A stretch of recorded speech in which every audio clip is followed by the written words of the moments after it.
продолжаем информационный эфир на телеканале АТР. Несколько секунд, и мы будем говорить о том, о чем молчать никак нельзя. С вами Гульсум Халилова. Присаживайтесь поудобнее. Будет интересно. Зеленський просить Раду розпустити ЦВК. Навіщо? Закони галопом. Верховну Раду порівняли з ксероксом. Імпічмент президенту. Парламент ухвалив порядок усунення президента з посади.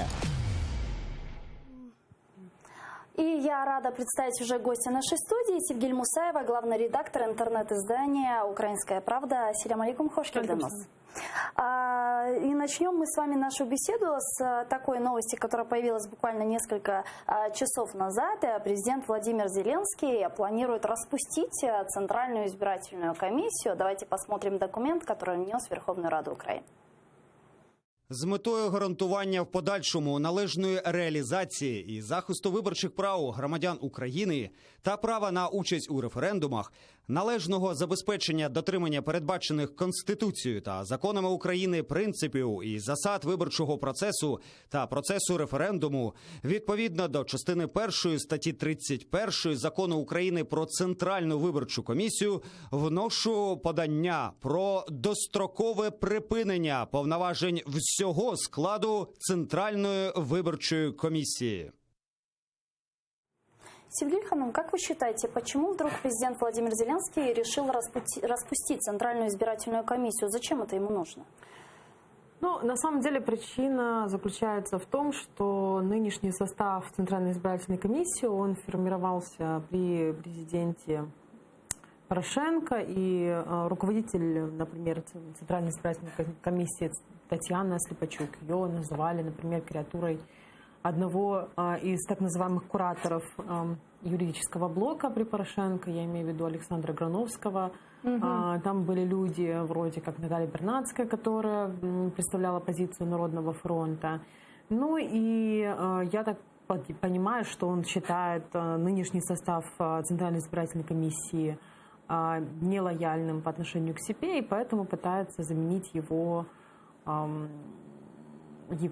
поскольку, естественно, если учитывать, как будет формироваться Центральная избирательная комиссия, нынешний состав Центральной избирательной комиссии, то, безусловно, он получит полное большинство и возможность принимать. Смотрите, правильно ли я понимаю, что президент Владимир Зеленский хочет взять все государственные органы просто под себя? Мы видим Службу безопасности Украины, да, руководителем которого есть Служба безопасности Украины как раз-таки ветка президентская, да. Но если говорить, да, большинство в парламенте, можно говорить, что это, конечно же, Зеленский за счет парламентских выборов, за счет того, что, получив кредит доверия от украинцев, он обрел в том числе и полноту власти, но в том числе и полноту ответственности.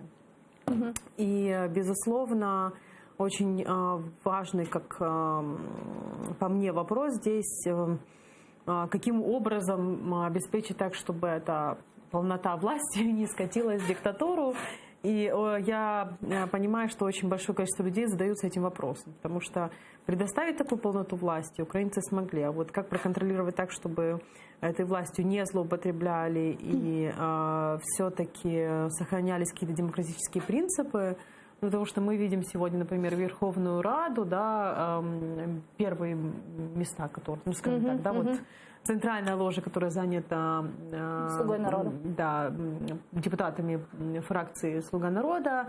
Мы видим, в принципе, то, что каким образом происходит голосование, в том числе бывший вице-спикер Ирина Геращенко сегодня провела очень странную параллель, как по мне, это очень грубая, неуместная параллель с зелеными человечками в Крыму. Мне кажется, все-таки государственный деятель не может такие вещи говорить, потому что это рано для миллионов украинцев, да, поскольку она дала старт фактически оккупации Крыма. Но сказала она это после принятого закона об импичменте, потому что сегодня, как известно, Верховная Рада приняла в целом законопроект об импичменте президента. За проголосовали 245 народных депутатов. Ну, и я предлагаю посмотреть, собственно, как это происходило.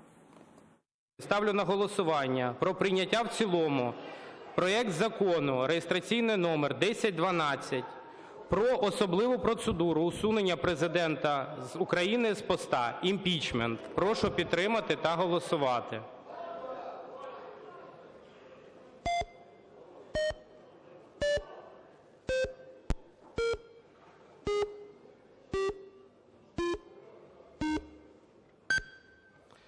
Дякую. 245. Рішення прийнято.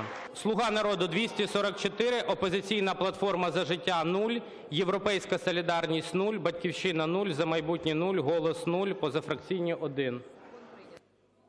Ну и действительно, процедура голосования за импичмент сегодня была несколько странной. Более того, нарушение регламента мы увидели сегодня в Верховной Раде. Ну и депутата Верховной Рады из фракции «Слуга народа» это мотивирует как? Ну как же, за нас проголосовало 73% украинцев, и есть запрос в обществе, собственно, мы можем делать... Собственно, закон об импичменте был одним из предвыборных обещаний Владимира Зеленского, он об этом говорил изначально. Но если есть запрос, можно ли тогда нарушать закон? Не, безусловно, нет, конечно же, да. Но здесь мы видим, да, как бы интересную уже, вот, да, парламент работает, сколько было заседаний, по-моему, это 4-е заседание, если я не ошибаюсь, да, и мы уже видим, ну, собственно, да, если говорить там, проводить параллели, конечно, с Россией не хочется ни в коем случае, потому что у нас выборы были полностью демократическими и так далее, но сумасшедший принтер он работает. И действительно законы, ну, не сказала, конечно, не хочется говорить, что штампуются, но скорость принятия, она удивляет, потому что лично я, например, не ожидала сегодня, что как бы будет принят закон об импичменте. И мне кажется, здесь, ну, это действительно такая тема, где спешить не стоит, но, тем не менее, как мы видим, монобольшинство дает возможность для маневра, и Зеленский, и офис президента этим умело пользуются, продвигая в том числе такие вещи, которые общество хочет видеть. Да? Общество хочет быстрых решений, и команда Зеленского эти решения выполняет. Но вот проголосованный сегодня закон об импичменте предусматривает несколько шагов в процессе отстранения президента от должности. Давайте посмотрим, каких именно. Розслідуватиме ймовірний злочин президента спеціальна тимчасова слідча комісія. До неї входитимуть народні депутати, спеціальний прокурор і спеціальні слідчі. Захищатимуть главу держави у процедурі імпічменту захисники президента України. Пленарне засідання Верховної Ради України, на якому розглядатимуться висновки слідчої комісії, буде відкритим. Після ухвалення Верховною Радою рішення про звинувачення президента, парламент звертатиметься до Конституційного та Верховного судів. Рішення про усунення президента з посади прийматиметься лише у разі, якщо суди засвідчать дотримання Конституції та законів. За рішення про усунення президента з поста має проголосувати не менш як 3/4 Верховної Ради. Ну и народные депутаты Украины от других фракций, в том числе и «Батьківщина», уже выразили свое мнение по поводу этого закона. И, значит, они сказали, что это один из тех законов, который принят для пиара и популизма, а имплементация которого, по крайней мере, на протяжении 5 лет нереальна. Так ли это, как вы считаете? Ну, на самом деле, да, я считаю, что в нынешней итерации, в нынешнем президентском сроке Зеленского это вряд ли возможно. Это действительно так. И я бы хотела перейти с вами на тему политических заключенных, потому что действительно 7 сентября в субботу состоялся обмен, если можно его, конечно, таким называть, обменом, да, 35 на 35. И сегодня пресс-конференцию уже давали освобожденные политические заключенные Олег Сенцов и Кольченко. И освобожденный, собственно, пленный Олег Сенцов рассказал, видит ли он свое будущее в политике. Давайте его послушаем. Политики со мной никакие не связывались на протяжении 5 лет, и я очень им за это благодарен, что мы с ним никак по этому поводу, ну, как бы, политических моментов не обсуждали. Касаемо моей будущей жизни, возможно, политической, то есть для меня самого этот вопрос пока остается открытым. То есть я сам для себя, не то чтобы не решил, как бы, но вопрос еще открыт. Конечно, ну, так получилось, что вот я так человек, как бы, ну вот не публичный сам по себе, как бы, да, более закрытый. Вот. Но так получилось, что жизнь себя как-то вот вывела. Да, я чувствую какую-то определенную ответственность за это. То есть перед своим народом, перед своей страной. И поэтому буду делать все, что в моих силах для своей страны. Можем ли мы увидеть действительно Сенцова в политике? Я не исключаю этого варианта, конечно. Я думаю, что наверное, он задумывался об этом за те 5 лет, которые он провел в заключении, в том числе следя за событиями в Украине. И действительно сейчас даже общество задается какими-то вопросами, ну, правда, осторожно после ситуации с Надеждой Савченко, потому что Надежда Савченко после ее освобождения из плена тоже многие судачили большое политическое будущее, но мы знаем, да, как это Ей даже дали закончилось. Героя Украины. Да. Ну и, кстати, вопрос по поводу Героя Украины, насколько я знаю, обсуждался и в случае с Олегом Сенцовым, но учитывая предыдущий горький опыт, мне кажется, люди решили, что А не может стоит. ли Олег Сенцов использован властью сегодня, да, и делегирован на какую-то должность или на руководителя какого-то проекта, да, по Крыму, как вы думаете? Вы знаете, сегодня, когда я смотрела пресс-конференцию Олега Сенцова, его ответы, я поняла, что это тот человек, которого очень сложно будет, как-то сказать, использовать или делегировать куда-то. Если единственное, что у него не будет каких-то личных амбиций этого сделать, да, там, пойти во власть и действительно стать публичным, ну, безусловно, и так публичное лицо уже, да, как бы, ну, стать политически ответственным, в том числе за то, что происходит. Но мне почему-то кажется, что он, скорее всего, в ближайшее время будет заниматься творческими вопросами. Сегодня об этом он заявил. Вот. Я не исключаю того, что это его заинтересованность в политических процессах, она может какие-то иметь результаты в будущем, но, наверное, не в ближайшем будущем. Что вы вообще думаете об обмене, который состоялся, об освобождении украинских политических заключенных? Потому что действительно суббота был очень эмоциональный день, но в то же время очень многие начали говорить, что обмен был совершенно нерациональным, и мы даже не знаем, с чем мы столкнемся и с какой ценой этого обмена мы можем столкнуться, вплоть до того, что говорят, что действительно пойдут следующие договоренности, и даже мир любой ценой, решится вопрос Донбасса, а Крым уйдет в периферию. Знаете, мне кажется, это нельзя такие вещи говорить, поскольку мы вообще не знаем, да, каким образом... Ну, то есть единственное, что у меня какая претензия есть к офису президента, да, в этой ситуации, то, что не было никакой даже там минимальной коммуникации, даже off the record с журналистами для того, чтобы объяснять. Я понимаю, что это очень чувствительный вопрос, да, там обмен пленными, тем более со страной, которой у нас идет война в настоящее время.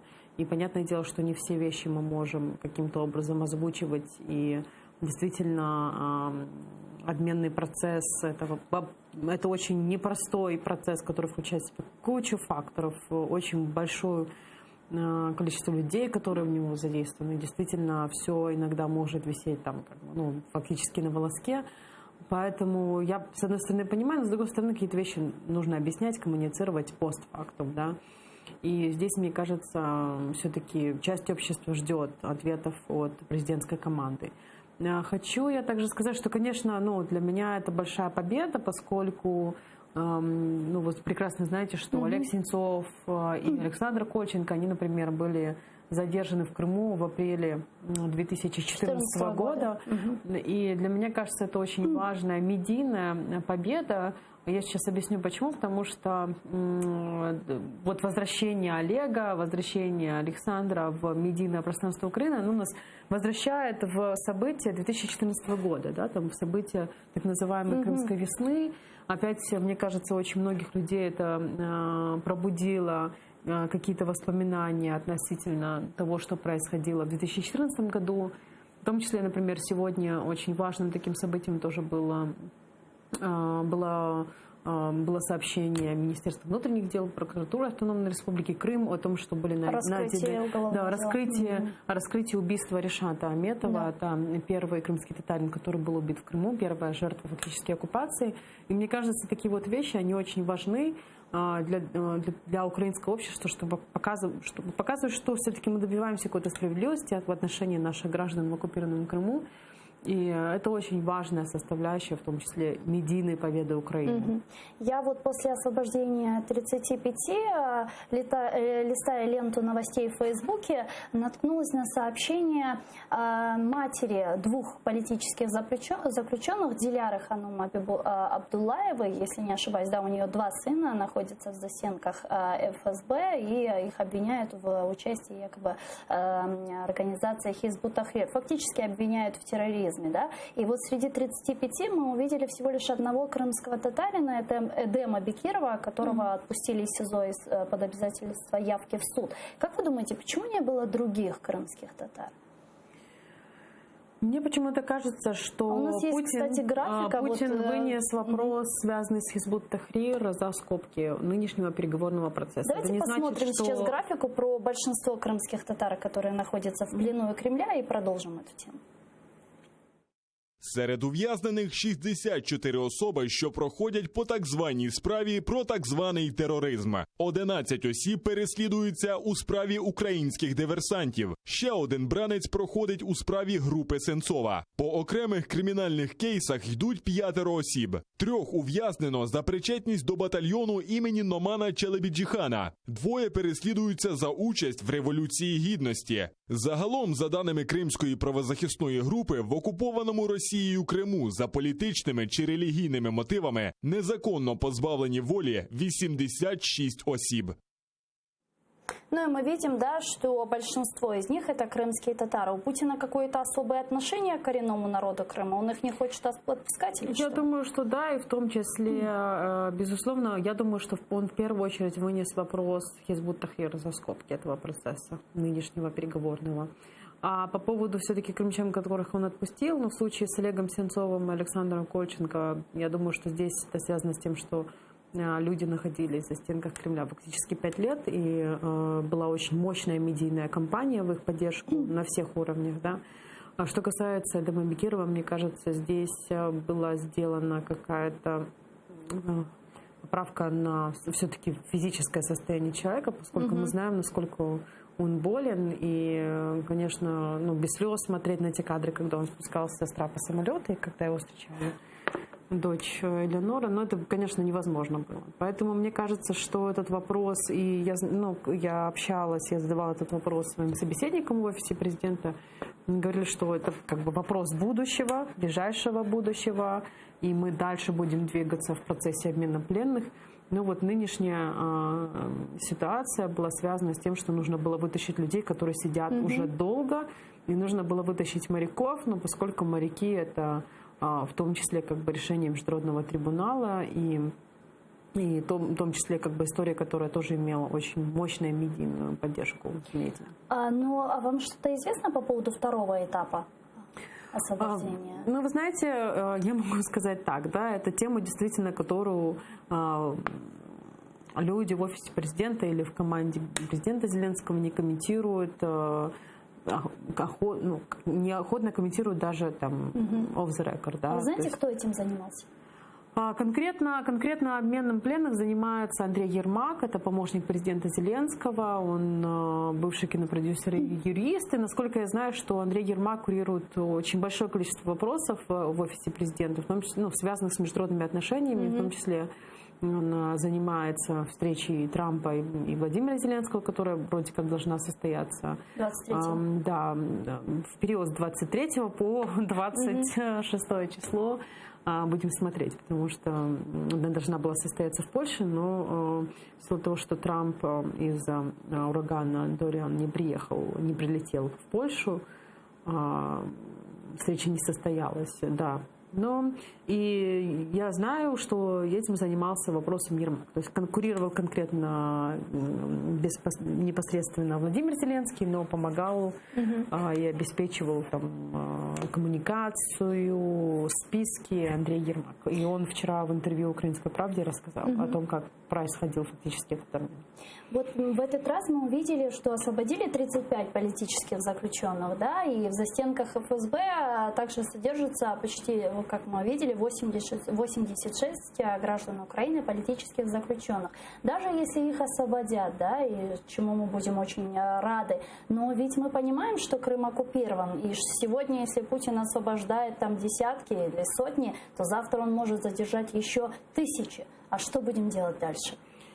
Ну, в том числе бороться за наших людей и отстаивать наших людей. Я считаю, что должна быть очень мощная поддержка правозащитных организаций, должна быть мощная поддержка и украинских медиа, и мировых медиа, и которая была в том числе, которая помогла нам освободить в том числе людей, которые освобождены были в этот раз. Продолжать борьбу за наших людей и поскольку, конечно, для любого государства в приоритете должны быть не только государственные интересы, а в число государственных интересов входят в том числе и элементарные какие-то свободы наших граждан, их нужно защищать.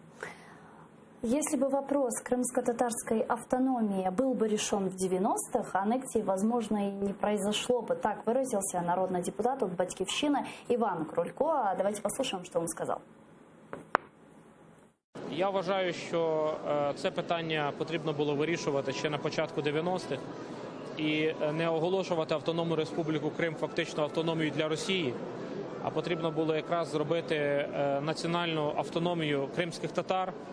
І мені здається, що якщо б таке рішення було прийнято на початку 90-х, можливо б і не відбулося цього ганебного референдуму і анексії Криму, яка здійснена Російською Федерацією. В незаконний спосіб з порушення всіх міжнародних договорів. Тому я в Батьківщині підтримую те, щоб це була національна культурна автономія кримських татар.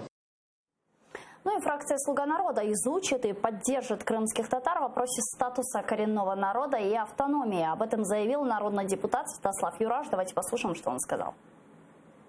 Як я казав на АТР багато разів, ми підтримуємо її. Я вважаю, що дискусія була повногранніша і коректніша, коли ми будемо мати можливість втілити цю автономію, не тільки про неї говорити. Але, звичайно, що питання прав корінного народу Криму, кримських татар, є для нас важливим. І те питання, яке ми щиро підтримуємо, всіляко будемо працювати з Меджлісом. Как вы думаете, это искренне сказанные слова? Это не просто популизм, потому что задает вопрос представитель от канала крымско-татарского, или же действительно «Слуга народа» может поддержать эту инициативу? Я не верю уже обещаниям, я верю, если будут приняты конкретные действия. И тут мы много слышали, в том числе от бывшего президента Петра Порошенко, заявление о поддержке крымско-татарской национальной автономии, о том, что безусловно, Верховная Рада тоже должна этот поддержать шаг, но, тем не менее, с 2016 года, насколько я помню, в первый раз было сделано это заявление на Дне памяти жертв депортации крымских татар, но, к сожалению, там, за 2,5 года после этого мы не смогли продвинуться, да, в этом направлении, к сожалению. Какая роль Меджлиса должна быть в продвижении этого вопроса? Я думаю, что адвокационная, конечно, но в том числе я считаю, что вопросом адвокации должен заниматься не только Меджлис, как самая заинтересованная сторона, но и в том числе люди,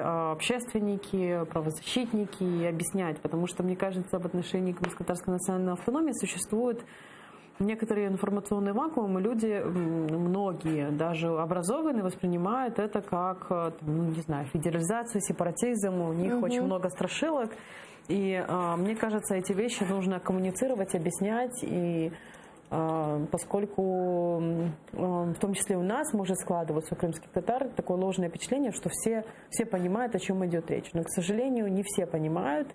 И наша задача и задача людей, которые действительно это поддерживают, прокоммуницировать это с обществом, с Верховной Радой для того, чтобы получить поддержку. Я уверена, что это произойдет. Это нужно делать. Сигиль Мусаева, главный редактор интернет-издания «Украинская правда». Чоксава у нас. Мы вынуждены завершить этот блог. Смотрите Первый крымско-татарский в YouTube-канале в том числе. И подписывайтесь, потому что там мы выкладываем самые интересные фрагменты из наших эфиров. Ну а пока через 5 минут вас встречает программа «Заман». А после возвращайтесь к нам.